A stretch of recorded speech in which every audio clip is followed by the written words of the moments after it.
Well, good afternoon. In many things, we talk about putting first things first. It's a business principle, it's a practical life principle that we determine our priorities and we put first things first. Some things we may enjoy more, some things we may get more pleasure out of, but in order to accomplish the greatest things in life, we put first things first. And the Bible talks about that in Matthew's Gospel.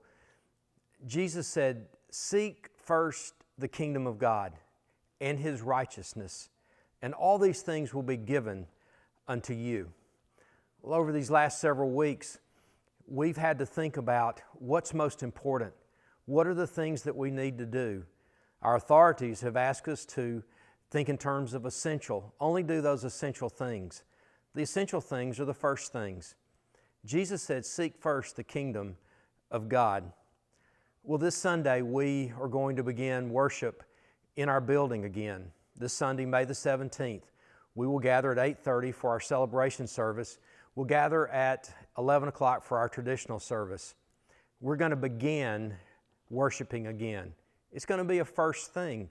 Many of us have considered that essential. And so when we gather this Sunday, we'll end an 8-week run of worshiping online. And as we gather together on May the 17th, this Sunday, I want you to think in terms of seeking first the kingdom, of being a kingdom person. Because as we gather, we're going to have to do things differently. We're going to have to consider other people like we've never considered before. You would be a kingdom person if you think in terms of what's best, not only for you, but for everybody that will gather. We're going to do everything possible. We're going to try to streamline things so that you have the best worship experience, but have the safest worship experience either.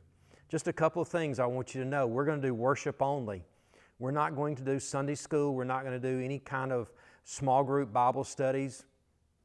We're not going to provide donuts. We're not going to have coffee.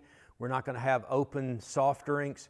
We'll have bottled water and we'll have some bottled juice if you need something to drink. We're going to cut out all the things that we think might not be safe and sanitary for this first Sunday and for the next few Sundays as well. Our children are going to have their own worship experience downstairs. They will go downstairs immediately first. The adults will be upstairs in the sanctuary worshiping. We are asking those parents that may want to come, that feel safe to come. If you have children that are infant to 2 years, that they come into the sanctuary with you, especially on this first Sunday. Let us get our feet on the ground and we'll determine how we can best do the nursery. But for this Sunday, 0 to 2, bring them in the sanctuary. If your child cries or speaks out or does whatever, that won't be the first time that's ever happened to me. And I'll welcome that. Believe me, I will welcome that, and you're more than welcome to do that. Our children will remain downstairs the entire time.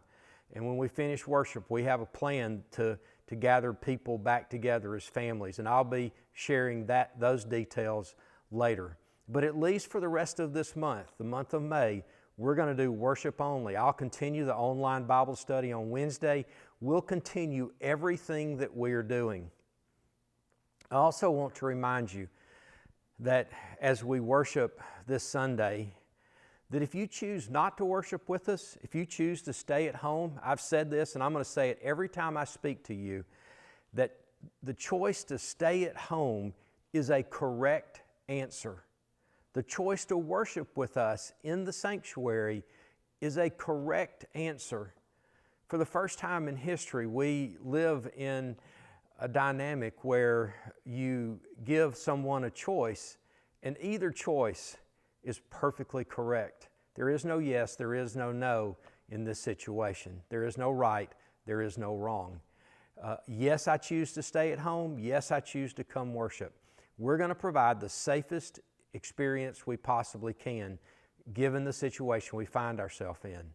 But we want to provide that for those who want to worship. We're going to continue to provide our online presence for those who choose not to come. And that's perfectly okay. We celebrate every form of worship that will happen beginning this Sunday and going forward.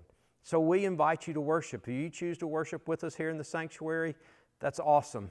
If you choose to stay at home and worship in your living room with your family or in your kitchen, that is awesome. We celebrate that with you as well. But just know that I feel this is where we're being led to move at this time, and we invite you to join with us. It's about the kingdom of God. We want everybody to think in terms of the kingdom. What's best for the kingdom is what's not only best for you, it's best for your neighbor. And we're going to live into seek first the kingdom of God and His righteousness, and we will be honored. We will be favored by God if we do that.